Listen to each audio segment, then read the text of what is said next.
रसोई से कमरे तक। ऐसा कहा जाता है कि घर की बहू घर की अन्नपूर्णा होती है। उसके हाथों में स्वयं माँ अन्नपूर्णा का वास होता है। पर हमारे देश के कई घरों में आज भी बहू को सिर्फ खाना बनाने की मशीन समझा जाता है, जैसे बहू बस खाना बनवाने के लिए ही लाए हो। ऐसा ही कुछ हाल था पार्वती का भी, जिसकी 20 साल की शादी में उसने बस खाना ही बनाया था। ना सिर्फ उसके सास ससुर और पति, पर अब तो उसके दोनों बच्चे गुड़िया और पिंकू भी उससे बस यही उम्मीद रखने लगे थे। रविवार की शाम सब लोग अपने अपने तरीके से आराम फरमा रहे हैं। सास ससुर भजन सुन रहे हैं, पति टीवी देख रहा है, बच्चे फ़ोन चला रहे हैं। अरे पार्वती, आज तो रविवार है, आज कुछ स्पेशल बना दे जिससे मज़ा आ जाए। रविवार हो या सोमवार, पार्वती बहू तो रोज़ कुछ ना कुछ अलग ही बनाती है। कब तुम लोग सादा खाना खाते हो? आप तो जब देखो उसी की तरफदारी करते हैं। मैं कह रही थी कि आज सांभर और डोसा बना दे। ठीक है माँ जी, अभी बना देती हूँ। नो मम्मी, मैं नहीं खाऊंगी डोसा। मेरे लिए पास्ता बना दीजिए प्लीज़, वो वाइट सॉस वाला, मैं तो वही खाऊंगी। मम्मी मैं नहीं खाऊंगा पास्ता, मुझे हलवा खाना है प्लीज़। हाँ हाँ, मम्मी सब बना देगी।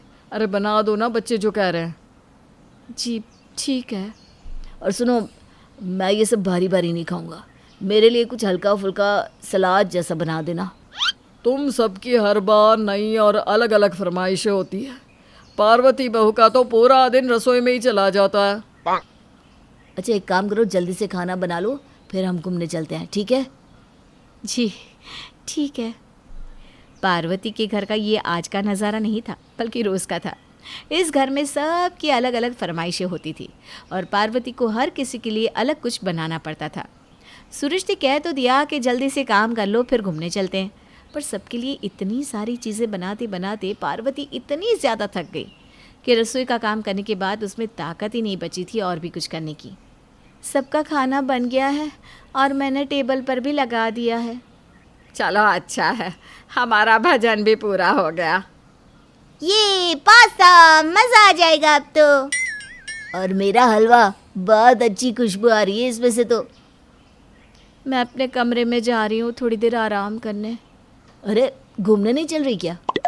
नहीं नहीं, आप बच्चों को लेकर घूम आइए। मैं बहुत ज़्यादा थक गई हूँ सच में। अभी दिन का खाना बनाया है, फिर शाम का नाश्ता और रात की तैयारी भी तो करनी है।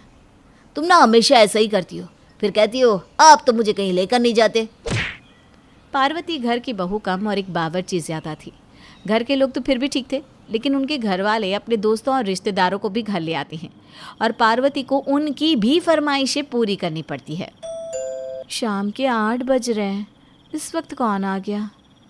पार्वती घर का दरवाज़ा खोलती है और देखती है कि उसके पति अपने ऑफिस के दोस्तों को घर ले आए थे। अरे आप बता तो देते कि आप इतने सारे दोस्तों को घर पर ला रहे हैं। मैंने सारा खाना भी बना दिया है। अरे सब लोग जिद करने लगे कि आज तो भाभी के हाथ के पकोड़े और वड़ा पाव खाना है तो सबको ले आया घर में। अरे पर अब इस वक्त सब कुछ कैसे होगा? अरे तुम्हें खाना बनाने में क्या दिक्कत आएगी? हम जब तक मैच देख रहे हैं तब तक बना लो तुम। अरे कोई जल्दी नहीं मैं जानता हूँ तुम माहिर हो इन सब में। अरे पर वो अरे पर कुछ नहीं, सब लोग तुम्हारे हाथ का खाना खाएंगे तो तुम्हारी ही तारीफ होगी ना। चलो अब जल्दी करो, सब लोग इंतज़ार कर रहे हैं। पार्वती ने रात का सारा खाना बना दिया था और सुरेश और उसके दोस्तों के आ जाने से उन सब के लिए उसने फिर से पकोड़े और वड़ा पाव बनाया।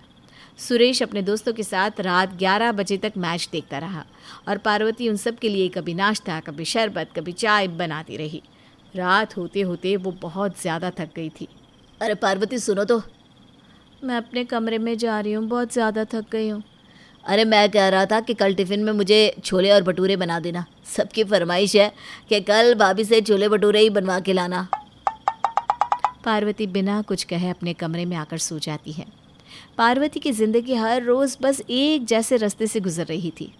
सुबह उठते ही रसोई में जाना, कुछ देर कमरे में वापस आराम करना और फिर से रसोई के काम में लग जाना। पार्वती का कल जन्मदिन था और सबको याद भी था, इसलिए सब पार्वती के जन्मदिन पर कुछ अच्छा बनाने की फरमाइश करने लगे। पार्वती, कल ना वो मूंग दाल का हलवा और पुरिया बनाना, तेरा जन्मदिन है ना, भगवान जी को भोग भी लगाएंगे। मम्मी कल आपका बर्थडे है ना, तो कल वो चॉकलेट केक बनाना जो आपने पिंकू के बर्थडे पर बनाया था ना, कितना यम्मी था वो। मम्मी आपका बर्थडे है तो कल तो पाव भाजी बननी है, आपको पसंद है ना, मस्त मक्खन वाली पाव भाजी बनाना, मज़ा आ जाएगा। मेरे मुंह में तो अभी से पानी आ रहा है। तुम कहो तो तुम्हारी कुछ सहेलियों को भी बुला लेते हैं। नहीं, उसकी कोई ज़रूरत नहीं है। अच्छा ठीक है, पर पाव भाजी थोड़ी ज़्यादा बनाना, मेरे बॉस को भी पसंद है, उनके लिए भी थोड़ी ले जाऊंगा। हाँ हाँ, हलवा पूरी भी थोड़ा ज़्यादा ही बनाना। मंदिर में बहुत सारे लोग और पड़ोस की औरतें भी तो आती है ना। जी बना दूंगी। और कुछ? और जो तुम्हें पसंद हो अपने लिए बना देना, कल तो तुम्हारा ही जन्मदिन है वैसे। पार्वती को जन्मदिन की खुशी तब होती जब उसे जन्मदिन मनाने का मौका मिल पाता। उसका पूरा दिन तो बस रसोई में सब कुछ बनाने में ही चला गया। उसका खुद का जन्मदिन हो या घर में किसी का भी जन्मदिन होता, उसका एक ही ठिकाना होता, रसोई। क्योंकि सब कुछ बनाने में उसका इतना वक्त चला जाता था कि उसे कभी कोई खुशी, त्यौहार, जन्मदिन मनाने का मौका ही नहीं मिल पाया। अपने जन्मदिन पर भी वो सब बनाने के बाद चुपचाप अपने कमरे में जाकर सो गई और सोते ही उसे नींद आ गई। ये देखो, अपने जन्मदिन पर भी अपने कमरे में जाकर सो गई। खुद केक बनाया है और काटा भी नहीं। अरे जब देखो कमरे में जाकर सो जाती है। जैसे तुम लोग तो उसे पूरा दिन सोने ही देते हो ना। जब देखो बहू यह बना दे, पार्वती यह बना दो, मम्मी मुझे आज ये खाना है, मैं ये नहीं खाऊंगा, आज मेरे दोस्तों के लिए बना दो, आज मेरे रिश्तेदारों के लिए बना दो। कभी तुम लोगों ने सोचा है पार्वती की जिंदगी बस रसोई और कमरे तक ही रह गई। आज उसका जन्मदिन था, फिर भी वो पूरा दिन रसोई में खाना बनाती रही। किसी को ख्याल नहीं आया कि उसका थोड़ा हाथ ही बटा दे या उसे कहीं घुमाने ले जाए। नहीं, पर उससे तो फरमाइशें कह दी, केक बनाओ, पाव भाजी बनाओ, हलवा पूरी बनाओ। और जब वो पूरा दिन थक जाने के बाद कमरे में आराम करती है तो तुम ही लोग कहते हो कि पार्वती को तो बस रसोई और कमरे में ही रहना है। अरे कभी खुद की गलतियों को देख लिया करो। आप सही कह रहे हो पिताजी, हमने कभी ये बात समझी नहीं। पार्वती की ज़िंदगी में खाना बनाने के अलावा और भी चीज़ें करने को, जो हमने उससे छीन ली है। आज से हम सब उसकी मदद करेंगे, ये मेरा वादा है आपसे। अगले दिन सुबह सब लोग पार्वती के पास खड़े थे, हाथ में केक और नाश्ता लिए। आज कई सालों बाद शायद उसका जन्म हुआ था, जहाँ सब लोग उसके लिए नाश्ता लेकर खड़े थे। पार्वती के चेहरे पर मुस्कान थी और आंखों में आंसू।